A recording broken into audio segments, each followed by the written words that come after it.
उत्तर प्रदेश से एक बहुत बड़ी खबर आई है और यह खबर हमारे योगी आदित्यनाथ जी के लिए वाटरलू साबित हो सकती है, उनके लिए एक बहुत बड़ी हार साबित हो सकती है।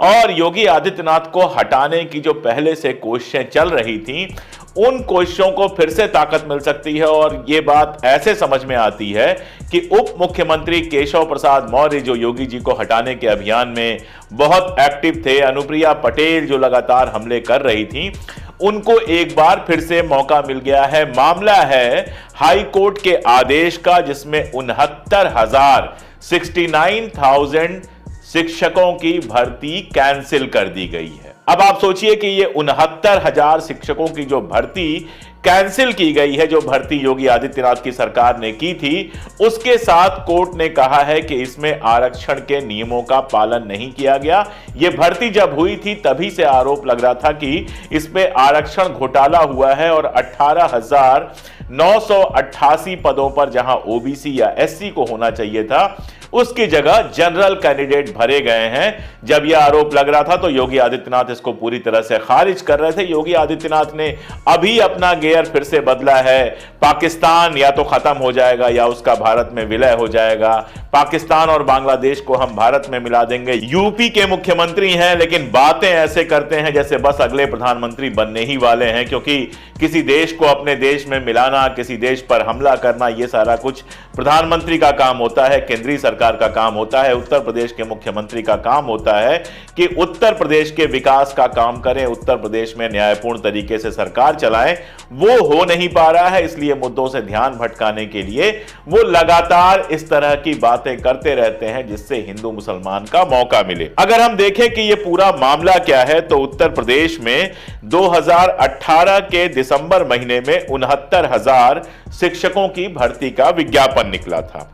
दरअसल हुआ यह था कि सपा सरकार में 1.72 लाख यानी 1,72,000 शिक्षा मित्रों को सहायक शिक्षक के रूप में समायोजित कर दिया था। मतलब जो कॉन्ट्रैक्ट पे थे उनको परमानेंट कर दिया था, लेकिन हाईकोर्ट ने अखिलेश सरकार के इस फैसले को रद्द करके और नए सिरे से सहायक अध्यापकों की भर्ती की बात की थी। उसी के तहत मैंने आपको बताया कि 2018 के दिसंबर महीने में 69,000 शिक्षकों की पोस्ट निकली थी। अगले साल इस भर्ती के तहत 2019 में 4,10,000 लोगों ने यह परीक्षा दी थी।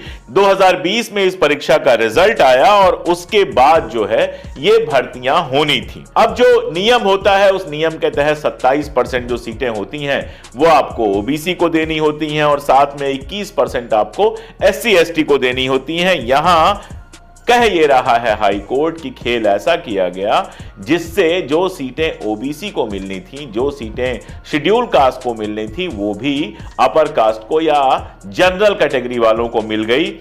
आरोप ये लगा हुआ था कि जहां ओबीसी को 27% रिजर्वेशन मिलना चाहिए, वहां केवल 3.86% मिला और एससी को जहां 21% रिजर्वेशन मिलना चाहिए था, वहां केवल 16.2% आरक्षण मिला। यह खेल कैसे किया गया? दरअसल होता क्या है कि अगर मान लीजिए कोई एससी कैटेगरी से है, कोई ओबीसी कैटेगरी से है, वो अगर उसका कट ऑफ जो होता है वो जनरल कैटेगरी से ऊपर होता है तो उसको जनरल कैटेगरी में ही ट्रीट किया जाता है और जो बची हुई सीटें होती हैं उन पे रिजर्वेशन दिया जाता है। इस बार जो रिजल्ट आया था उसमें सामान्य का कट ऑफ था 67.11% और ओबीसी का कट ऑफ था 66.73%।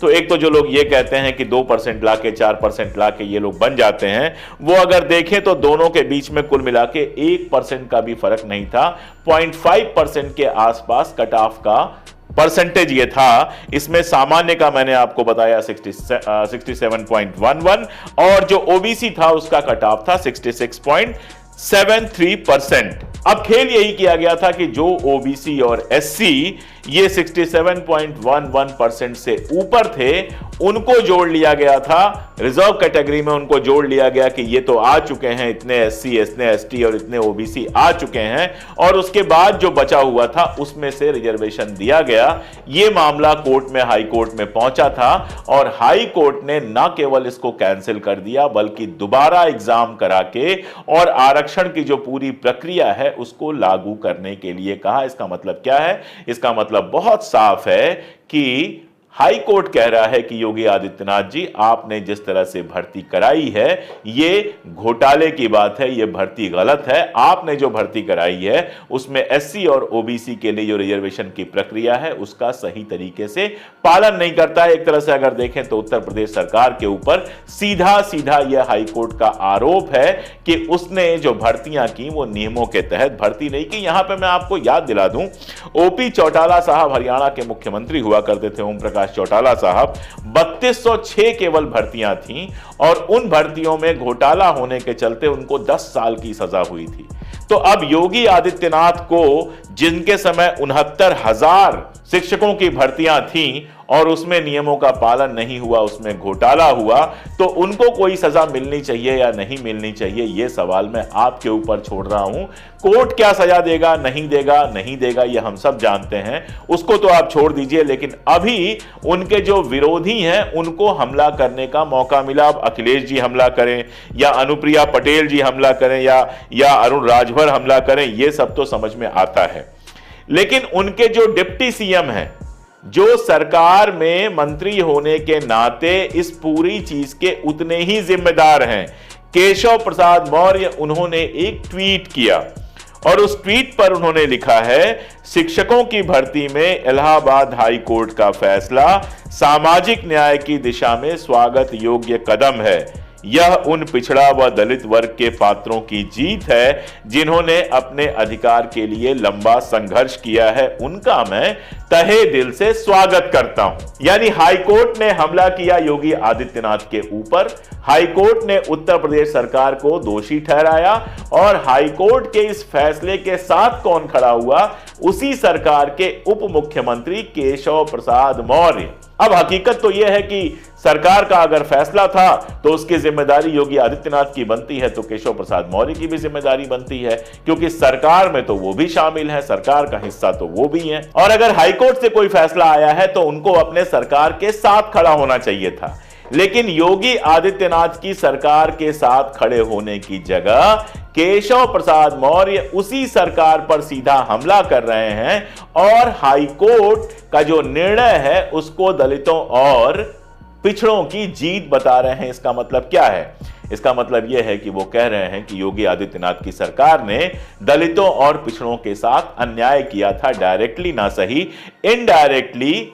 जो बयान आया है, जो ट्वीट आया है केशव प्रसाद मौर्य का, वो यही कहता है। आप जानते हैं पिछले दिनों जबरदस्त चर्चा थी कि योगी आदित्यनाथ को बदला जा सकता है, हमारे चैनल पर भी हमने चर्चा की थी, लेकिन मैं इस बात को हमेशा कह रहा था कि योगी आदित्यनाथ को बदलना आसान नहीं है। अगर उनको बदला जाता है तो वो विद्रोह कर सकते हैं और वो भाजपा के लिए मुश्किल हो सकती है। लेकिन इस फैसले ने केशव प्रसाद मौर्य को मौका दे दिया। वो लगातार जो कह रहे हैं, अपने इस ट्वीट में जो बात कह रहे हैं, वो जो लिख रहे हैं, उसके पीछे जो बात समझ में आ रही है वो योगी आदित्यनाथ को मूलतः दलित और पिछड़ा विरोधी कह रहे हैं। और जब वो कह रहे हैं तो अखिलेश यादव कैसे रुकते? अखिलेश यादव ने तो सीधे भाजपा सरकार पर निशाना साधा और ट्विटर पर लिखा कि 69,000 शिक्षक भर्ती भी आखिरकार भाजपाई घपले, घोटाले और भ्रष्टाचार की शिकार साबित हुई। यह हमारी मांग है कि नए सिरे से न्यायपूर्ण नई सूची बने जिससे पारदर्शी और निष्पक्ष नियुक्तियां संभव हो सकें और प्रदेश में भाजपा काल में बाधित हुई शिक्षा व्यवस्था पुनः पटरी पर आ सके। विपक्ष के नेता हैं, उनको हमला बोलना ही है, लेकिन साथ के जो इनके लोग हैं, मैंने आपको बताया केशव प्रसाद मौर्य, दूसरा नाम मैं ले रहा हूं अनुप्रिया पटेल का।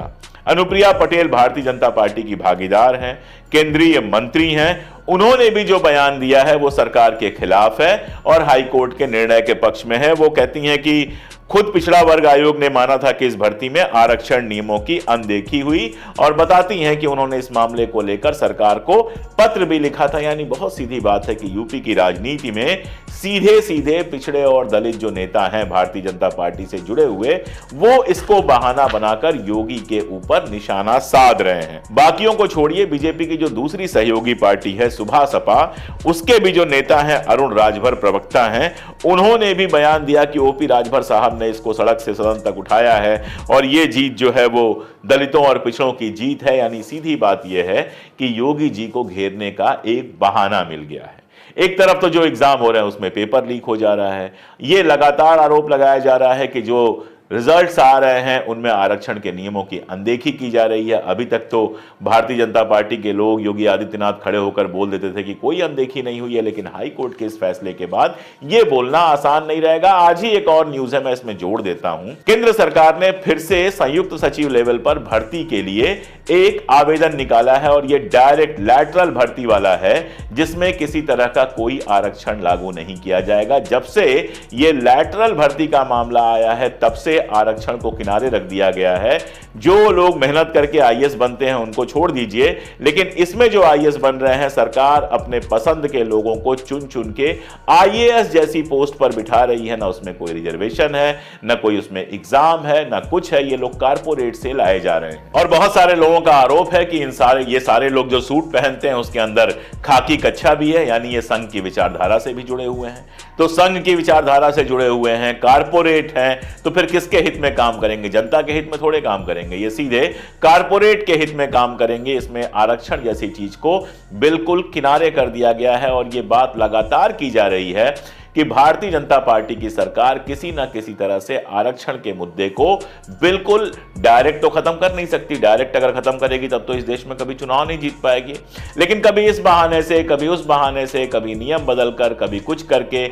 अभी प्रोफेसर्स की जो भर्ती हुई है, लेक्चरर्स की जो भर्ती हुई है, उसमें भी यही आरोप था। अब जाहिर तौर पर यहां जब हाईकोर्ट का एक आदेश आ गया है तो जितनी इस तरह की भर्तियां हुई हैं, जब वो केस कोर्ट में जाएंगे तो हाईकोर्ट का जो ये फैसला है वो नजीर बनेगा और आने वाले समय में योगी जी को अपने कई निर्णयों को वापस लेने पर मजबूर होना पड़ सकता है। ये योगी जी के लिए खतरनाक हो सकता है, एक पूरा माहौल बन सकता है। लोकसभा चुनाव में आप जानते ही हैं, संविधान बदलने का जो मसला था वो बहुत बड़ा मसला था और भारतीय जनता पार्टी के खिलाफ गया।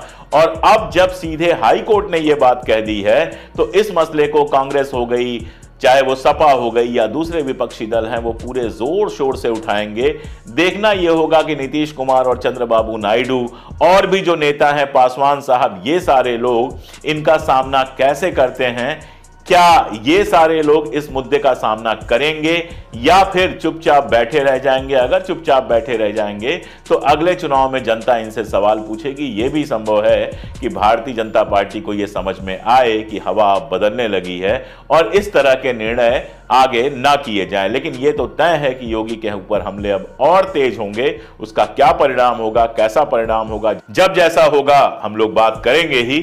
फिलहाल ये योगी के लिए एक बड़ी हार है और उनको अपनी पूरी नीतियों पर दोबारा सोचना शुरू करना पड़ेगा, जो योगी आदित्यनाथ जैसे व्यक्ति के लिए थोड़ा मुश्किल काम है, जो आदेश देने और चुपचाप उसका पालन करवाने वाले राजनेता हैं, जो चीजों को ढंग से सोचने वाले, पुनर्विचार करने वाले, सबको साथ लेकर चलने वाले नेता शायद कभी नहीं बन पाएंगे। आज के लिए इतना ही। जुड़े रहिए हमारे चैनल से। अगर आपको लगता है कि ये वीडियोस दूर तक पहुंचने चाहिए तो इन वीडियोस को अपने दोस्तों तक, रिश्तेदारों तक पहुंचाइए।